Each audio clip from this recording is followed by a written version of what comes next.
কিরে পৃথিবীর রাজা বাদশাহ আজকে তোরা কোথায়? কত পাওয়ার দেখাইলি, কত ক্ষমতা দেখাইলি, ওই তোরা আজকে কোথায়? আজকে কথা বল। কেউ কথা বলে না, সব নিস্তব্ধ, সবই তো ধ্বংস। আল্লাহ একা, কেউ কথা বলে না। আল্লাহ বলেন লিমানিল মুলকুল ইয়াউম। এ পৃথিবীর রাজা বাদশারা কোথায়? কেউ কোনো কথা বলবে না, সব ধ্বংস, সব ধ্বংস। শেষে আল্লাহ নিজেই বলবেন লিল্লাহিল ওয়াহিদিল কাহ্হার। আল্লাহ নিজেই বলবেন আজকে আমি রাজত্বের মালিক, আমার রাজত্ব আজকে। আল্লাহ নিজেই রাজত্ব কায়েম করবে, সব ধ্বংস হয়ে যাবে। আল্লাহ নিজেই একা থাকবে। আল্লাহ চিরঞ্জীব, আল্লাহর কোনো মরণ নাই, আল্লাহর গুম নাই, আল্লাহর তন্দ্রা নাই। জুরে কোন সুবহান। দাঁড়াইয়া আড্ডা মারছিলাম, আমরা গল্প করছিলাম, আমরা অনর্থক সময় নষ্ট করছিলাম।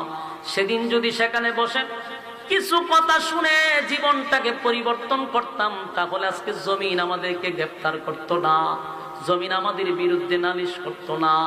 আল্লাহ হুকুম দিছে জমিন কথা বলবে, নাফরমানদেরকে ধরে ফেলবে।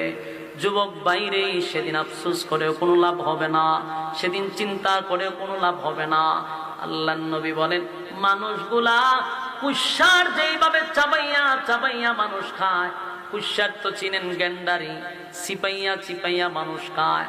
কিয়ামতের মাঠে মানুষ তার হাতগুলি চিপাইয়া চিপাইয়া গেন্ডারির মতো খাইবে আর আফসোস করবে।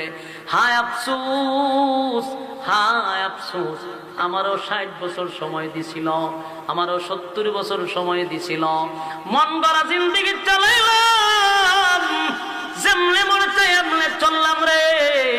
আমি আমার মালিকের হুকুম মানলাম না, নবীর তরিকায় জিন্দেগি চালাইলাম না।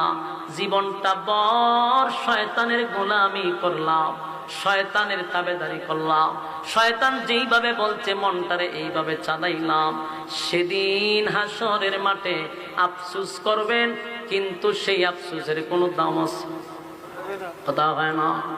সেদিন আফসোস করে কোনো লাভ নাই রে, সেদিন আফসোসের কোনো লাভ নাই। কিন্তু এখনো সুযোগ আছে, জীবনরে পরিবর্তন করার সময় আছে। আমি যদি নিয়ত করি রাইতে দিনে পাইলাম 24 ঘন্টা, আমি মাত্র 5 ঘন্টা আল্লাহরে দিব, তাও দরকার নাই 5 ওয়াক্তে সব মিলাইয়া 1-1.5 ঘন্টা যাবে। দৈনিক যদি 1-1.5 ঘন্টা আল্লাহর জন্য বরাদ্দ রাখি, হাসরের মাঠে অন্তত মালিক এটার জন্য নাজাতের উসিলা করে দিবে। কিন্তু 24 ঘন্টার একটা সেকেন্ড তো মালিক রে দেয় না রে। কত বড় নাফরমান হইলে, কত বড় অকৃতজ্ঞ হইলে জীবন চালায়, মন গড়া জিন্দেগি 1 ঘন্টাও আল্লাহর জন্য বরাদ্দ রাখে না। এত বড় নাফরমান কে তোমার জন্য সুপারিশ করবে? অনেকে কয় আমি গুনাহগার। স্বামীর সঙ্গে বেঈমানি করে কই যাবেন? তালাক নিবেন, তালাক নিয়ে কই যাবেন? বাপের বাড়ি যাবেন, বাপের বাড়ি 1 মাস থাকবেন, 2 মাস থাকবেন, 3 মাস থাকবেন, তারপরে কি? সবাই বলবে কিরে তোর তো ডিভোর্স হয়ে গেল রে, কিরে তুই তো ডিভোর্সি হয়ে গেলি রে। তখন দেখবেন স্বামীর বাড়ির ভাতের চাইতে বাপের বাড়ির ভাতের দাম বেশি হয়ে গেছে, ঠিক কিনা বলে? যেই মেয়ে স্বামীর সঙ্গে বেঈমানি করে, ওই মেয়ের জীবনে সম্মান বলতে আর কিছু বাকি থাকে না। চেক করে নিয়াম, চেক করে নিয়াম।